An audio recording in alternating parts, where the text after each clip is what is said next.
کئی لوگ یہ سوال کرتے ہیں جی کہ از اللہ پلیزڈ ود می، کیسے مجھے پتہ لے گا اللہ میرے سے پلیزڈ ہے، اور وہ لوگ بڑی مشکلات سے گزر رہے ہوتے ہیں. تو آئی تھنک یہ جو آپ نے بات کی نا کہ صلوات کی جو تفسیر بیان ہوئی ہے وہ یہ ہے کہ گائیڈنس اور توفیق، یہ دو چیزیں. تو آئی تھنک کہ اگر مشکلات کے باوجود الحمدللہ آپ نیک اعمال کر رہے ہیں اور نیکی میں بڑھ رہے ہیں تو اٹس اے بگ سائن کہ اللہ سبحانہ و تعالیٰ از پلیز ود یو. سو ذیشان نے جو آیت شیئر کی اس سے پچھلی ہی آیا ہے جو میں بہت زیادہ انٹرنلائز بھی کرنے کی کوشش کرتا ہوں، اور in every phase of life الحمدللہ دس ہیز ہیلپ می. وہ ہے ورس 152، فَاذْكُرُونِی اذْکُرْکُم واشکروا لی ولا تکفرون، کہ مجھے یاد رکھو میں تمہیں یاد رکھوں اور دیکھو میری ناشکری نہ کرو. Never be and thank me, میرا شکر کرو اور میری شکری جو ہے وہ ناشکری نہ کرو. اس میں سب سے پہلا اسپیکٹ ہے ریممبرنگ اللہ سبحانہ و تعالیٰ کا، اور اس پہ ماشاءاللہ اتنی خوبصورت احادیث ہے، میں دو کوٹ کرنا چاہوں گا آپ لوگوں کے سامنے. ایک ابو ہریرہ رضی اللہ عنہ سے مروی کہ رسول اللہ صلی اللہ علیہ وسلم نے فرمائے، صحیح بخاری کی حدیث ہے کہ اللہ says I am just as my slave thinks I am. ایک تو یہ حدیث اگر ہم انٹرنلائز کر لیں نا تو اللہ کا لو بھی بلڈ ہوگا کہ دیکھیں دس از اللہ سبحانہ و تعالیٰ، کہ جو ہمیں آفر کر رہا ہے کہ تم مجھے تھوڑا سا بھی یاد کرو گے، دیکھو میں تمہیں اس سے ایکسپونینشیل لیول پہ یاد رکھوں گا. اور اس پہ علماء کہتے ہیں نا کہ اگر آپ نے اللہ سبحانہ و تعالیٰ سے کوئی بات منوانی ہے ان ڈیفیکلٹ ٹائمس تو آپ فراوانی میں بہت یاد رکھیں اللہ کو، آپ فراوانی میں بہت اللہ تعالیٰ سے دعا کریں. دوسری بڑی زبردست حدیث یہاں پہ کہ ابو ہریرہ سے ہی مروی ہے کہ نبی اکرم صلی اللہ علیہ وسلم نے فرمایا کہ when Allah loves a servant he calls Jibril and he says verily I love this person so you should love him. جبرائیل ان سے محبت کرتے ہیں، پھر وہ اعلان باقی آسمانوں پہ ہوتا ہے. تو سو آن اینڈ سو فورتھ، یعنی آپ دیکھیں کہ سب سے جو ہولی کریچرز ہیں، یعنی اینجلس کو ہم بڑا وہ ہولی کریچر ظاہر ہے ایک تصور ہے، وہ اگر انسان کے لیے دعا کر رہے ہیں اور وہ محبت کر رہے ہیں انسان سے، تو آئی تھنک کہ اس انسان کو بڑا اس پہ خوش ہونا چاہیے. اور دوسرا جو اسپیکٹ اس میں ہے اس آیت میں وہ شکر گزاری اور ناشکری کے حوالے سے، گریٹیٹیوڈ اینڈ انگریٹیٹیوڈ. سبحان اللہ.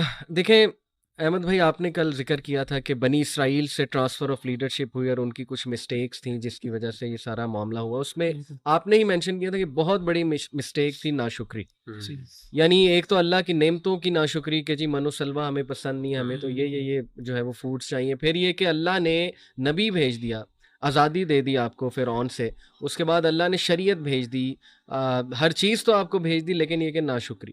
تو آئی تھنک کہ ناشکری از اے کرائم، اور دس از سو ان نیچرل بیکاز ہم سب کو یہ پتہ ہے کہ اللہ سبحانہ و تعالیٰ ہم سے کتنی محبت کرتا ہے، آ جا کے سب کو پتہ ہے، اور کہاں کہاں وہ ہمیں بچا رہا ہوتا ہے، کس طرح سے وہ ہمارے افیئرز مینیج کر رہا ہوتا ہے. یہ تو کبھی ہم سوچنے بیٹھ جائیں تو آئی تھنک کہ ہمیں رونا آ جائے. میں آڈینس کو بھی کہوں گا کہ گریٹیٹیوڈ جرنل یہ ایک بڑی زبردست عادت ہے، بلکہ اس میں ریسرچز موجود ہیں کہ جو لوگ گریٹیٹیوڈ جرنل فیل کرتے ہیں، بناتے ہیں، یعنی 5 things for which you are grateful، تو وہ زیادہ خوش ہیں سائنٹیفکلی اسپیکنگ. ان میں آپٹیمزم ہے، ان میں ڈٹرمینیشن ہے، ان میں جو ہے ول پاور زیادہ ہوتی ہے، and so on and so forth. Coffee researches جو ہیں وہ آپ کو انشاءاللہ مل جائیں گی، بلکہ اس کے فزیولوجیکل افیکٹس بھی ہیں اکارڈنگ ٹو سائنس شکر گزاری کے. الفا ویوز جو ہے وہ اسٹڈی کی گئی، ہارٹ بیٹ کا تعلق جو ہے وہ برین کی کچھ ویوز کے ساتھ دیکھا گیا تو بڑا ردم ایک نظر آیا.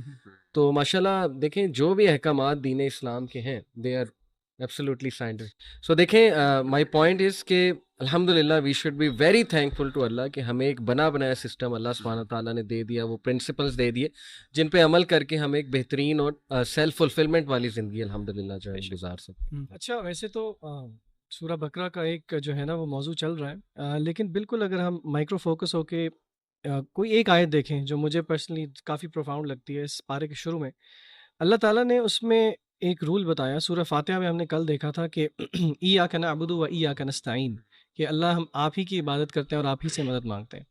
تو استعانت میں اللہ تعالیٰ نے ایک ہمیں یہاں پہ ایک اصول بتا دیا، ایک آپ سمجھیں طریقہ بتا دیا کہ ہم اپنی پرسنل لائف میں استعانت کیسے لے سکتے ہیں. اللہ تعالیٰ فرماتے ہیں یا ایھا الذین آمنوا استعینوا بالصبر والصلاۃ، کہ اے اہل ایمان جنہوں نے ایمان کا دعویٰ کیا وہ اللہ سے مدد طلب کریں 2 چیزوں سے، صبر سے اور صلاح سے. تو یہ 2 جو چیزیں ہیں صبر اور صلاح بہت بڑے ٹاپکس ہیں، لیکن میرے خیال سے ان کو اگر ہم سمجھیں اور ان کو انٹرنلائز کریں تو استعانت جو ہے وہ ایک اچھے طریقے سے لی جا سکتی ہے.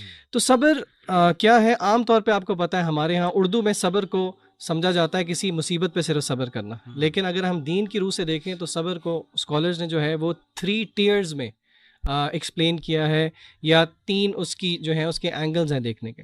سب سے پہلا اینگل انہوں نے بتایا کہ اللہ تعالیٰ کی اطاعت پہ صبر کرنا، یعنی کہ جو بھی اللہ تعالیٰ کے احکام ہیں ان کو بجا لانا در حقیقت صبر ہے، اور قرآنی آیات اس پہ دلالت کرتی ہیں کافی ساری. پھر اسی طرح اللہ تعالیٰ نے جن چیزوں سے روکا ہے ان سے رک جانا، یعنی کہ اللہ نے جن چیزوں کو منع کیا ہے ان سے رک جانا، یہ بھی صبر کی ایک قسم ہے. صحیح. اور پھر اسی طرح مصیبت اگر کوئی آتی ہے، اور یقیناً ہر مصیبت اللہ تعالیٰ کی طرف سے ہی ہے، اس پر بھی صبر کرنا، صبر علی مصیبہ، یہ تینوں ڈائمینشنز ہیں صبر کی.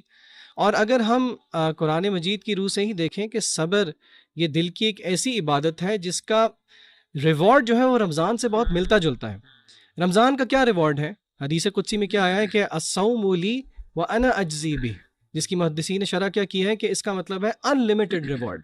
تو اگر آپ صبر کا کنیکشن رمضان کے ساتھ دیکھیں تو وہ بہت گہرا ہے، کیونکہ رمضان بھی صبر کا ہی نام ہے، اور صبر کے ریوارڈ کو ہی اللہ تعالیٰ نے قرآن مجید میں سورہ زمر میں کہا انما یوفی الصابرون اجرهم بغیر حساب، کہ جو صبر کرنے والے ہیں ان کا جو اجر ہے وہ بھی بغیر حساب کے ہے. تو یہ بڑے کی پرنسپلز ہیں صبر. اور اسی طرح نماز تو خود ایک بہت بڑا موضوع ہے، لیکن صبر اور صلاح کو اگر ہم پکڑ لیں تو انشاءاللہ یہ از اے مینیفیسٹیشن آف استعانت.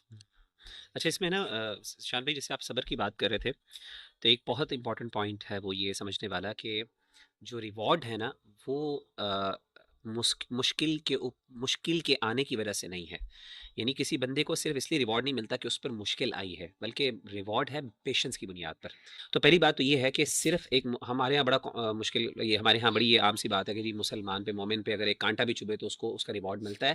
ریوارڈ تب ملتا ہے جب وہ صبر کرتا ہے. شرط یہ ہے، کنڈیشن یہ معلق ہے حکم اس کے ساتھ.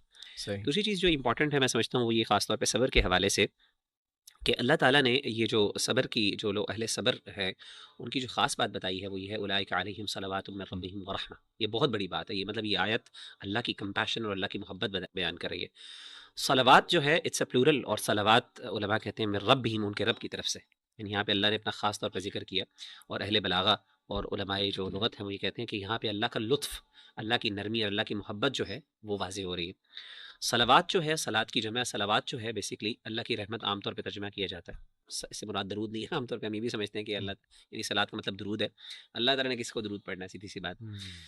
تو اس کا مطلب یہ ہے کہ صلوات کے مطلب 2 ہیں. علماء نے کہا کہ صلوات کا تعلق دنیاوی لائف اور اخروی لائف کے ساتھ ہے. یعنی اللہ کی رحمتیں دنیا میں کیا ہیں؟ 2 چیزوں کی صورت میں، ایک ارشاد اور دوسرا توفیق. یعنی اللہ تعالیٰ دنیا میں انسان کو گائیڈنس دیتے ہیں. صلوات کا مطلب یہ، کیونکہ رحمت الگ سے ذکر کی. تو ارشاد کا مطلب یہ کہ اللہ تعالیٰ ایک بندے کو گائیڈنس بھی دیتے ہیں، یعنی ارشاد، اور دوسرا توفیق. صرف گائیڈنس کافی نہیں ہے، عمل کی توفیق بھی بہت امپورٹنٹ ہے. اور آخرت میں بھی صلوات، آخرت میں صلوات کا مطلب 2 ہے. وہ یہ ہے کہ ایک تو ریوارڈ ثواب، اور دوسرا مغفرت. یعنی ثواب کس پر؟ جو اچھے عمل کیے ہیں، اور مغفرت جو برائیاں یا غلطیاں ہو گئی.